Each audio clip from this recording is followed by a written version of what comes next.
شاہ فیصل کے زمانے میں مولانا ابوالحسن علی ندوی رحمۃ اللہ علیہ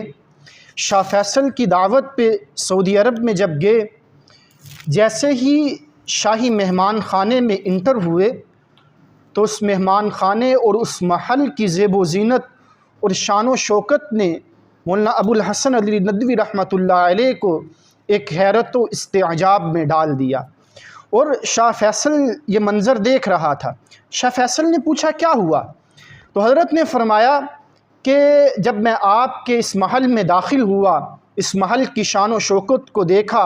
اور فن تعمیر کی شاہکاریوں نے مجھے محو حیرت کر دیا، تو اس دوران مجھے کچھ چیزیں یاد آئیں۔ ہمارے ہاں جس سرزمین پہ ابھی میں ہوں، یہاں پہ بادشاہی کا نظام نہیں ہے، یہاں پہ آج آپ کے نظام کی طرح وہاں شاہی نظام نہیں ہے، لیکن ایک زمانہ تھا کہ جب ہمارے اس خطے کے اندر بھی شاہی نظام ہوا کرتا تھا، یوں بادشاہوں کی ترتیب ہوا کرتی تھی۔ جب میں آپ کے محل میں داخل ہوا تو میں ایک تقابل میں کھو گیا۔ مجھے ایک بادشاہ کی یاد آ گئی کہ وہ بادشاہ کہ جس نے اپنی زندگی میں 52 سال حکومت کی۔ کتنے سال؟ 52 سال حکومت کی، اور 52 سال اس کی زندگی کے یوں گزرے کہ وہ گھوڑے کی پیٹھ پہ اللہ کے راستے میں جہاد کرتے ہوئے اپنے وقت کو گزارا کرتا تھا، اور اس کی اپنی ذاتی حالت اور کیفیت یہ تھی کہ وہ خود قرآن پاک کی کتابت اور لکھائی کر کے اور ٹوپیاں بنا بنا کے اپنے گزر اوقات کیا کرتا تھا۔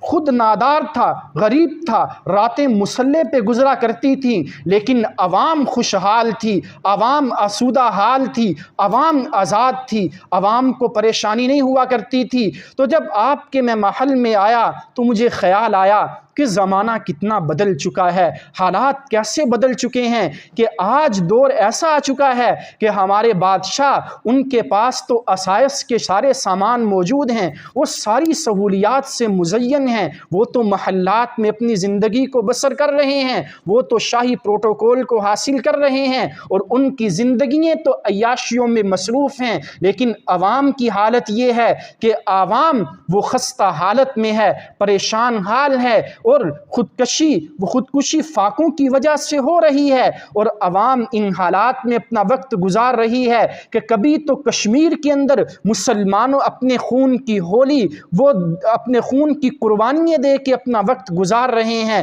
اور کشمیر میں مسلمانوں کا خون وہ پانی کی طرح بہہ رہا ہے، اور کہیں پہ برما میں مسلمان مظلوم ہیں، اور کہیں عراق کے اندر مسلمانوں کو گاجر اور مولی کی طرح کاٹا جا رہا ہے، اور اگر ہم فلسطین کی طرف نظر اٹھاتے ہیں، وہ مقدس سرزمین جو کبھی مسلمانوں کی پہچان ہوا کرتی تھی، آج مسلمان حکمرانوں کی عیاشیوں کی وجہ سے وہاں کے رہنے والوں کا حال یہ بن چکا ہے کہ وہ بیچارے گھر سے بے گھر ہیں۔ جب